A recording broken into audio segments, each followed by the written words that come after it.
You need to postpone your app launch. It's too hard for Brielle right now. That's what my mom said, over brunch, like it was nothing. Like it wasn't the biggest thing I'd worked on for the past 4 years. And that's where this all really started. Or maybe, honestly, it started way before that with a lifetime of Brielle always getting her way and me being told to be the bigger person. Let me back up. 3 years ago, our launch dream, I'm Tessa, UX designer, app developer, coffee addict, and apparently the difficult one in my family. I'm 28 now.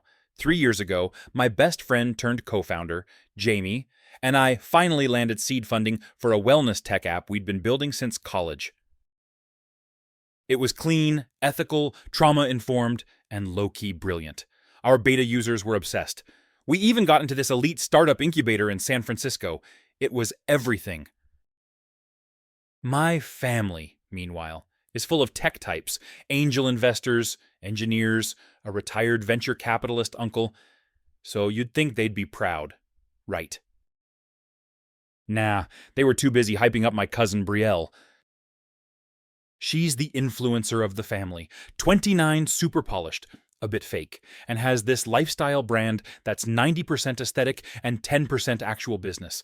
She sells things like curated bullet journals and intentional living PDFs for $45 a pop. Yeah, that kind of stuff. And somehow, despite me being the one who actually built something with code and sweat, she was still the golden child. Last year, she came to me. First, I remember the first time Brielle came to me about her new idea. It was a casual convo over matcha. She was like, I've been thinking about doing a mental health app. You know, something calming and feminine and pretty. Maybe with, like, mood boards or affirmations. And I was like, oh, cool, that's literally what I've been doing for 4 years. I wasn't even mad at the time, just confused. I thought she was joking. I told her about my app, offered to show her our deck, maybe even collaborate. Dumb. So dumb. She smiled, that Brielle smile, the kind that looks sweet until you realize it's just PR training. Oh, that's amazing. We're totally aligned. We were not aligned. She was scoping me out. I see that now.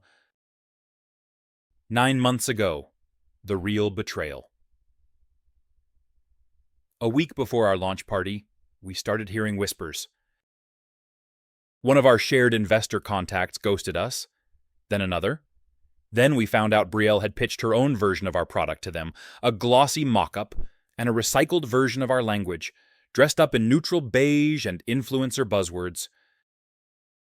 Even used our old wireframe, the one I had shown her.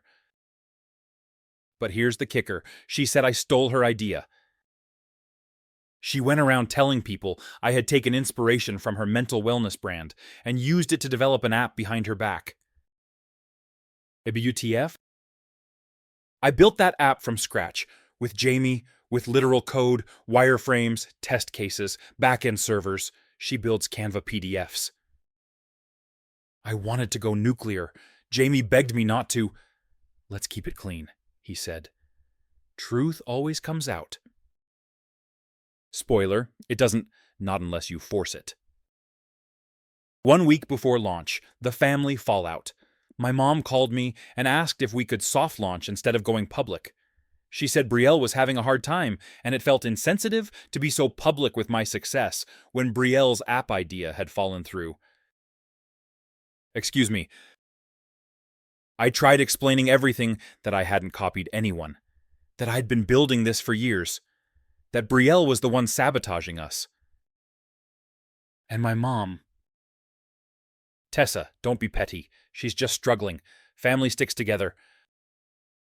I was pissed, like shaking on the phone pissed.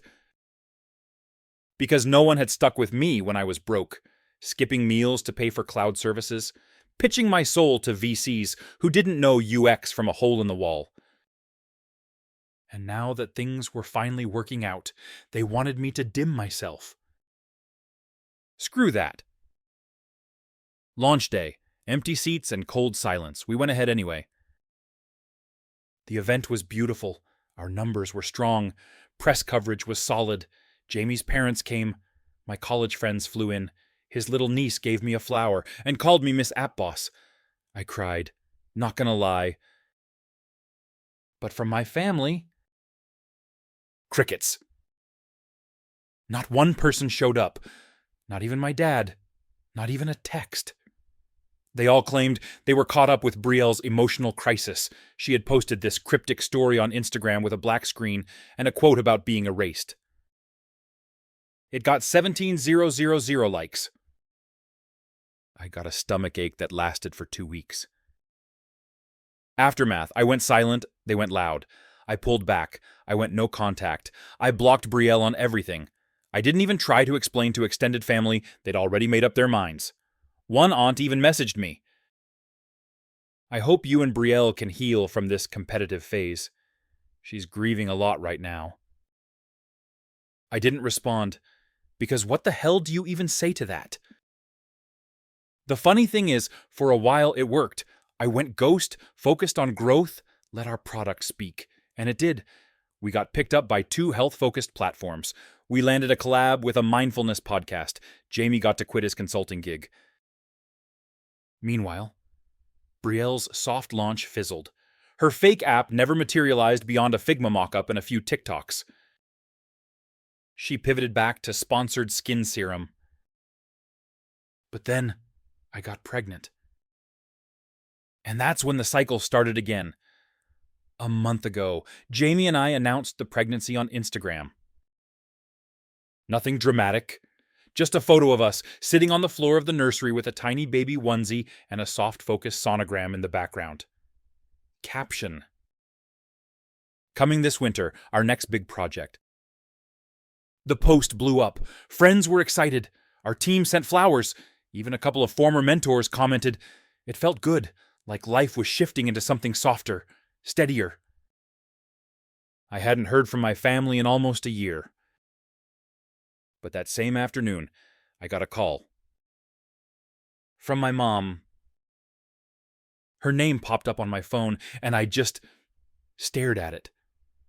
I hadn't deleted her number. Some part of me couldn't, but I hadn't seen it light up my screen since the launch disaster. I thought maybe she was calling to apologize. Ha, that's funny now. I answered, dumb move. Her voice was all sugar and light. Tessa, oh my God, sweetheart, the photo. Congratulations, you look radiant. I mumbled a polite thanks. I was wary, but I kept it civil. Then she dropped the real reason she called. Listen, I think this pregnancy might be a beautiful chance. A moment to, bring everyone back together. Heal the family. My stomach tightened. I already knew where this was going. And then she said it. Brielle's been trying to get pregnant too. IVF. So many rounds, nothing's worked. She's devastated. Honey, just crushed. And when she saw your announcement, she started sobbing. But then she had this beautiful thought. What if this baby brought you two closer again? My brain short-circuited. I had to blink a few times to process what she was actually suggesting. I asked her, flat out, what does that even mean? She hesitated. Then, in this soft, manipulative mom voice I've heard too many times, said, maybe you could let her be part of it, really part of it, help raise the baby. Be a second mom, to heal, to share in the blessing. I went silent. She kept going. It would be so beautiful. Tess, you've always been so strong. And Brielle, well, she needs this. She's hurting. You're in such a good place now. Surely there's room in your heart to help her feel whole again. I nearly dropped the phone. I wasn't angry right away. I was just stunned, like physically stunned. My ears buzzed. My whole body was in lockdown. When I found my voice, it came out sharper than I meant. So you want me to give my baby to the woman who stole from me, lied about me, and watched as you all abandoned me for her fake sob story just so she can feel better." She gasped. "Don't be cruel, Tessa. She's trying. This isn't about the past. It's about healing." No, it was absolutely about the past, and it was about them pretending none of it happened. I told her, plainly. "She's not coming near my baby, and neither are you. You made your choice when you skipped my launch and believed her lies. You don't get to rewrite the story now just because I have something you want access to." She started to say something else, but I hung up. I sat there, shaking, not sad, not even angry yet, just floored. Jamie found me a few minutes later in the kitchen, staring into the fridge like I was going to find justice next to the oat milk. He didn't say anything, just wrapped his arms around me. It hit me hard. That wasn't about family. Yeah, that was about control. 2 days later, my dad texted. I hadn't heard from him in 18 months. All it said was, "We need to talk. Don't shut us out." I didn't respond. Then came the Facebook messages. First from cousins I barely knew, then from my aunt, then somehow from Brielle. She had the nerve to send me a long-ass message that started with, "I know you're hurting right now, but please don't punish me for something that's out of my control." Excuse me. She went on to say she hoped we could rebuild our sisterhood through this baby, and that she'd always imagined us raising children together, side by side, like we were some TikTok twin moms in matching Lululemon. She ended the message with, "This baby could be the bridge that reconnects us. Don't slam the door on love." I didn't respond. She sent 3 more messages, then a voice note, then tagged me in a baby clothes Instagram post. I blocked her. 4 days later, the group call. My parents called me again. Together this time, I almost didn't pick up, but part of me wanted to see how far they were willing to take this delusion. The call lasted 7 minutes. It was 7 minutes too long. They pleaded, begged, tried everything. "Brielle isn't trying to replace you. She just wants to support you. This baby could be all of ours. Families raise kids together. Tess, that's how it's always been." "No, that's how you always forced it to be. There's a difference." I told them if they brought this up one more time, I'd cut all contact permanently. Not just blocks, not just silence, legal action, restraining order if necessary. My dad had the gall to say, "Come on, now, that's a bit much, isn't it?" I replied, "You let your niece lie about me for a year. You skipped the most important day of my life. You only called because I got pregnant. And now you want to hand my child to the woman who started it all. That's not family. That's psychotic." Then I hung up again. And that time, it felt good. This morning, I caught her slipping. This morning, Jamie's sister forwarded me a screenshot. Brielle had posted one of those inspirational reels, her sitting in front of a baby crib, talking about how she's learned that motherhood doesn't always come through the body sometimes. It's gifted through love. I know that F*King crib. It's from our registry. We hadn't shared the link publicly. She got it from my mom. Of course she did. That's when I realized this wasn't just grief. This was a plan. A slow, calculated attempt to rewrite my life into a narrative where she gets to be central again. She had done it at my launch. And now she was trying to do it at the start of my child's life. No, not again. This time, I'm not going to be quiet. It all started with a podcast. Not mine, not Jamie's, not even tech-related. Just this mid-tier startup podcast we'd been on once, back during pre-launch when we were scrappy and desperate for visibility. They were doing a special Women in Tech Behind the Curtain series. I was tagged in the comments because someone said the episode was about stolen ideas. My stomach dropped before I even pressed play. And there it was, a tech journalist they'd invited on. Someone who apparently used to work on the VC circuit casually brought up a wellness influencer who tried to sell a startup idea that turned out to be shockingly similar to a product already deep in development. She didn't name names, but she didn't have to. She said she'd seen pitch decks from both sides. She even hinted that one party had used a connection to gain access to the deck, which had metadata showing it was made a year before the second pitch. I sat there with my phone in my hand, heart racing. It was my deck, the version I'd stupidly emailed to my uncle after he said he might run it past a few friends. He must have forwarded it to Brielle, I'd suspected. But hearing someone else confirm it even vaguely made something inside me settle. Or maybe snap. I sent the clip to Jamie. He replied in 3 seconds. Let's burn her entire brand to the ground. That night, I didn't sleep. I pulled out my old hard drives. I found the pitch deck, the Google Doc version, the email thread. I pulled up the metadata. Yep, time-stamped. March 17th, 2021. Then I opened our chat history. Found Brielle's message from after that July 2021, where she casually said, I've been thinking of building something similar. Is that crazy? No. What's crazy is how she lied through her veneers and convinced half our extended family that I stole her concept. By morning, I had a folder. Screenshots, emails, Slack messages, voice notes, metadata proof, all neatly zipped. I didn't send it to her, or my mom, or any of them. I sent it to the podcast with a short message. Hi, you talked about the stolen pitch story. I'm the founder she ripped off. If you want the receipts, I've got 'em. The producer replied in 25 minutes.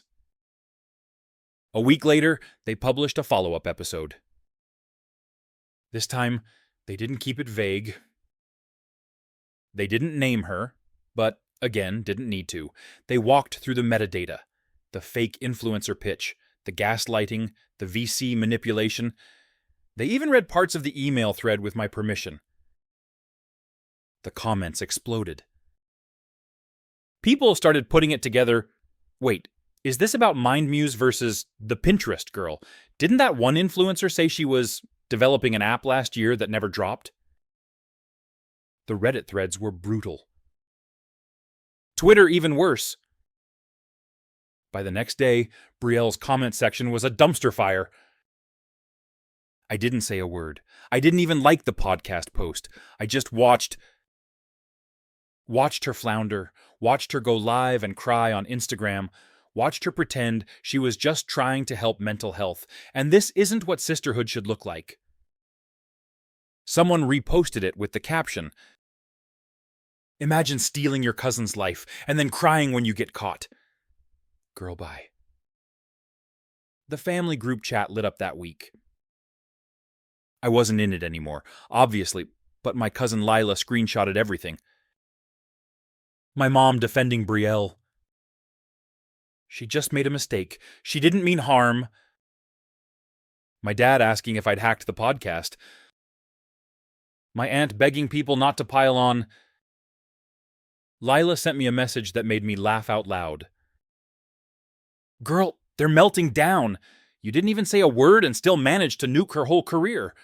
I aspire. That was the first time I felt light in months. Not petty, just free. But of course, they didn't stay quiet. 3 days after the episode dropped, I got an email from my mom. Long, rambling, emotional. How she was so shocked and didn't know the truth. How I should have come to them directly. How they'd only wanted to protect Brielle. Then the kicker. She's still your family, Tessa, and family deserves second chances. No. No, it doesn't. Not after years of gaslighting, betrayal, lies, and public manipulation. Not after trying to insert herself into my pregnancy, like she had a right to claim emotional custody. I didn't reply. Then came the real violation. One morning, our landlord called me. Said someone had contacted them pretending to be me. Asked if we were planning to move soon. Said they were helping with the transition since I was overwhelmed. My jaw dropped. I asked for the caller's name. They said, Brielle Monroe. She used her real name. Like this was just a friendly favor, not stalking behavior. I lost it. I told Jamie. He was halfway out the door, ready to drive to her condo and go full Liam Neeson. I had to physically hold him back. We didn't call her. We didn't call my parents. We called a lawyer. Cease and desist went out that afternoon. To Brielle, my parents, and yes, I had it couriered, because if they want to play entitled games, they're going to get hit with the adult version of no means F** King no. The letter was simple. Stop contacting me. Stop discussing my pregnancy online. Stop trying to insert yourself into my life. Stop weaponizing extended family and social media to manipulate the narrative. Or we will escalate. They received it within 24 hours. Next morning, my dad called. Again, I didn't answer. He left a voicemail. This is tearing the family apart. You've made your point. Can't we just move on? I stared at my phone and muttered, I have. You're the one still stuck. Then I blocked the number. For good. I started changing things after that. Changed my number. Scrubbed my social media. Set everything to private. Told my midwife team and hospital to flag any suspicious visitors. Started researching home security cameras. Not because I'm paranoid, because I'm pregnant, and I've seen how far they're willing to go when they're not in control. This baby deserves better. And I will not let my child be born into their chaos. Jamie's family, meanwhile, rock solid. His mom texts me every morning. His sister made a whole baby registry spreadsheet with me. His cousins are already calling themselves honorary aunties. I never thought the people who weren't blood would be the ones to show up so consistently, so lovingly. But here we are. And honestly, I'm okay with that. Blood doesn't mean anything when it comes laced with entitlement, lies, and emotional blackmail. I thought the cease and desist would be enough. For a second, it even felt like it was a weird silence washed over everything. No calls, no texts, no vague Instagram quotes, no just checking in emails from my mom. It was like a reset. But turns out they weren't gone. They were regrouping. Because instead of respecting boundaries, Brielle decided to go public. Again? She didn't name me directly, she's way too media trained for that, but she started this whole new healing campaign on her socials. You know the type. Black and white portraits. Whispery voiceovers. Captions like, some wounds cut deeper than blood. When you love someone who chooses hate, family isn't perfect, but it's still family. She even posted a carousel with a fake journal entry and a picture of her standing next to an empty crib. My F** King crib. The one from our registry, still tagged with the same brand, still exactly where we'd set it up. I saw red. For days, she kept it up. More stories. More vague tweets.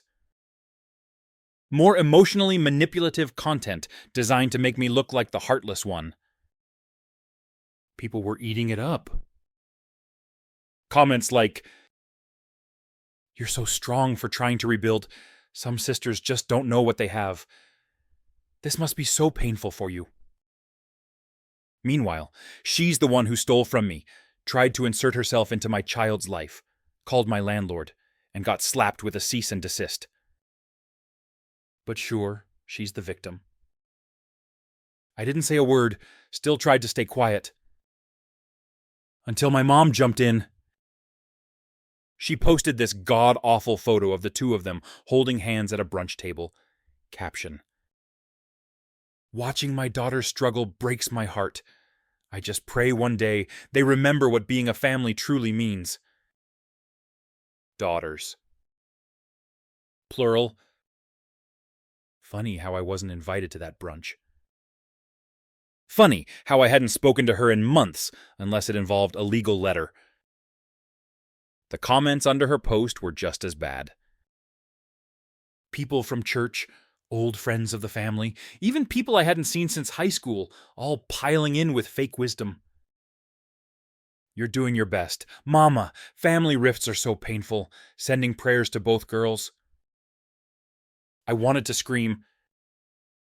Not because I cared what strangers thought, but because they were winning the narrative. Again. Just like with the wedding, just like with the app, just like every single time before. They gaslight, manipulate, perform, and cry on cue while I sit here holding the truth like a F** king anchor. Jamie saw the post and just looked at me. "You don't have to hold back this time," he said. "They've already destroyed the silence." He was right. So I did what I should have done years ago. I reached out to Mark. Yeah, that Mark. Brielle's ex-husband. We hadn't talked much since our random run-in last year, the one where he told me about the baby trapping, about how Brielle secretly stopped taking birth control, about how she tried to weaponize pregnancy to lock him down. He was the first person who ever looked me in the eye and said, "She's dangerous." I messaged him. "Hey, she's spiraling again. Went public, dragged my name in every direction without saying it. Mind if I finally tell the truth?" He replied in minutes. "Tell it all. I'll back you." So I did. I wrote a post. Not vague, not dramatic, just facts. Started with, "I've kept quiet for a long time, out of respect, out of fear, out of hope that maybe silence would protect peace. But it hasn't. And since my name, my child, and my integrity have been dragged publicly, here's the truth." And I laid it out that I'd been developing my app for years before Brielle ever mentioned tech. That she gained access to my pitch deck through family connections. That she used those materials to pitch her own version to investors. That she told people I stole her idea and convinced our family to boycott my launch. That she skipped my biggest milestone. That she then came back after years of silence to ask if she could help raise my child as a form of emotional healing. Then I dropped the truth bomb. The reason her marriage ended wasn't infertility struggles.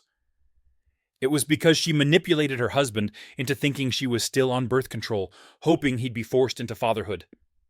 He told me this directly. He has receipts too. Ask him. I ended the post with, "This is not a cry for pity. This is a boundary, and it's permanent." Then I hit post. The reaction was nuclear. Within hours, my DMs were full. Some were supportive. Some were shocked. Some were furious, saying I was airing family drama online. But most were silent. And I realized silence wasn't neutrality anymore. It was stunned clarity. Because people finally saw it. Not just the cracks. The entire structure underneath. Brielle didn't post for 2 full days. Then she dropped a blurry selfie and a caption. Some people will rewrite your worst moments for likes. I forgive them anyway. No apology. No accountability. Just another performance. But this time, it didn't land. The comments were brutal. Forgive after what you did, girl. You literally tried to take someone else's child. You gaslit your own cousin and now want sympathy. This ain't it. She lost over 20,000 followers that week. 3 sponsors quietly cut ties. Her last brand collab canceled mid-campaign. I didn't gloat. I didn't even share screenshots. I just watched. Watched the narrative flip back into balance. Watched the people who once called me dramatic start resharing my story instead. Watched my name for the first time in a long time be spoken with respect. My mom tried again. Of course she did. She called me sobbing. Left a voicemail saying, "You've humiliated us. This is forever now. This isn't something we come back from." No asterisk to. That was the whole point. This was forever. I never wanted to go back. Because back meant shrinking myself to protect their lies. Back meant pretending I wasn't bleeding so Brielle could play healed. Back meant giving away my wins, my moments, my child just so someone else could feel whole. Screw that. I didn't come this far just to apologize for surviving. I deleted the voicemail. Opened the baby app. Felt a kick. Jamie walked in with a tub of mango sorbet and a stupid grin. He kissed my forehead and whispered, "We're doing it right." And I believed him. Because for the first time in forever, the noise was fading. The truth was out. And I didn't have to prove anything to anyone anymore. It had been quiet for a while. Too quiet. After the post went viral, everything kind of stalled. My inbox cooled down. Brielle stopped posting. My mom went radio silent. No more DMs, no forgiveness quotes, no just checking in texts. It was like they were waiting, watching, figuring out the next move. I should have known it wasn't over. Because people like them, they don't stop. Not until they're blocked in every direction. And sometimes, not even then. It started with a fake Instagram account. Some generic name, no profile pic, but the posts were too familiar. Pictures of baby inspiration, nursery ideas. Quotes about loss and love. Then one post that made my blood run cold. Some babies are born with 2 moms, one of the heart, one of the body. No. This wasn't just delusional anymore. This was stalking. I showed Jamie. He didn't say anything, just grabbed his laptop and started tracing IP activity on our app's backend he built in tracking a while ago after a minor data scrape issue with a sketchy former investor. He found it in 10 minutes. Same device ID that used to log into Brielle's brand account before it was disabled. Same IP range, same city, same F** Seeking coffee shop she used to work from when she was pretending to be a digital CEO. I felt sick. She wasn't done. 2 days later, my mother-in-law called. Confused, uncomfortable, worried? Turns out Brielle had messaged her again. This time, a full email pages long detailing how she was concerned about my mental state, how she feared for the baby because of past trauma I hadn't dealt with, and how it might be better if a trusted family member were present at the birth to offer support. She said I was erratic. Said Jamie was over-involved.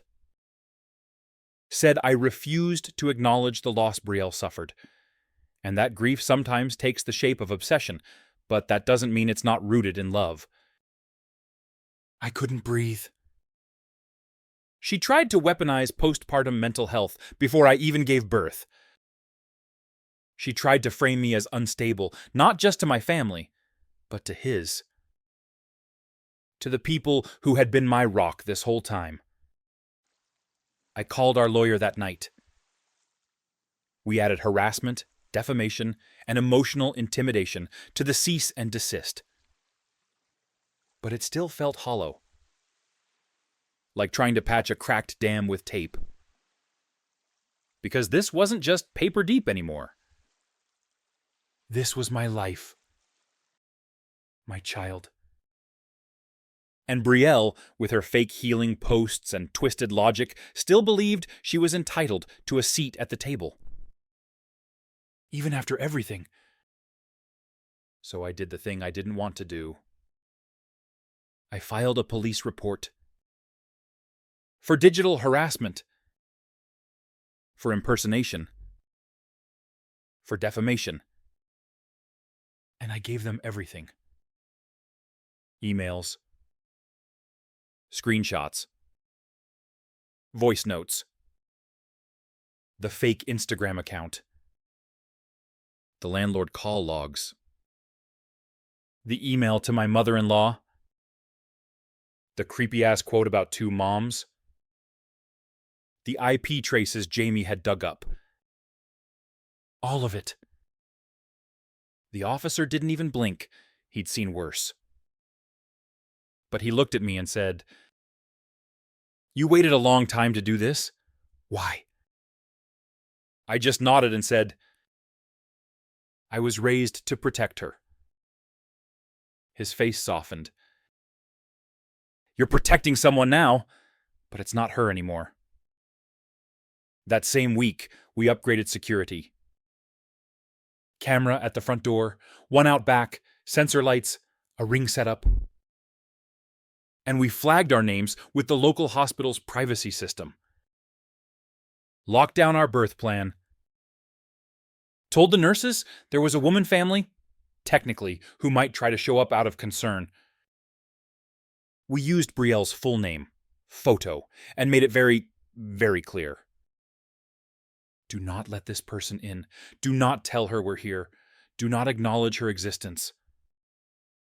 They took it seriously. Apparently, it wasn't the first time they'd had to prep for family drama like this. Which is both comforting and terrifying. A few days later, my phone rang again. Unknown number, different area code. I let it go to voicemail. It was her. Of course it was her. And she didn't even try to pretend this time. I know you're mad. I know you think I crossed a line. But you're blowing this way out of proportion. You're about to bring a baby into the world, and you're acting like a gatekeeper instead of a mother. She paused. I loved you. I looked up to you. I wanted to be part of something bigger than myself. And you've turned that into punishment. Then she started crying. But it was that flat, dry sob, the kind where you're performing grief, not feeling it. You've already destroyed my reputation. You don't have to keep punishing me. I lost everything. Please, don't take this away too. I sat in the kitchen, hand on my stomach, and just listened. Not with pity. With finality. Because this wasn't grief. This was obsession. And obsession always needs a stage. But I was done being part of her script. I didn't reply. Didn't message, didn't post, didn't even acknowledge it. But I did send the voicemail to our lawyer. Added it to the case file. Because now, it wasn't just harassment. It was a pattern. And if she ever tried to show up again, we'd be ready legally and physically. Jamie changed all our passwords that night. Every shared doc, every cloud backup, every hospital login. We even rotated the nursery cam angle. He was quiet while he worked, focused, calm. Then he looked at me and said, "This isn't about being scared anymore. It's about being safe." And I realized he was right. We weren't being paranoid. We were finally setting the boundary we should have drawn years ago. We're due in 6 weeks. The baby's healthy. The nursery's ready. And I've made peace with the fact that my kid won't grow up with my side of the family. Because I'm not passing down trauma so someone else can feel whole. I don't care how sad Brielle is. I don't care how sorry my mom claims to be. I don't care about optics or forgiveness or healing the wound. They made this wound, then they danced on it. I'm not giving them a second chance to infect it.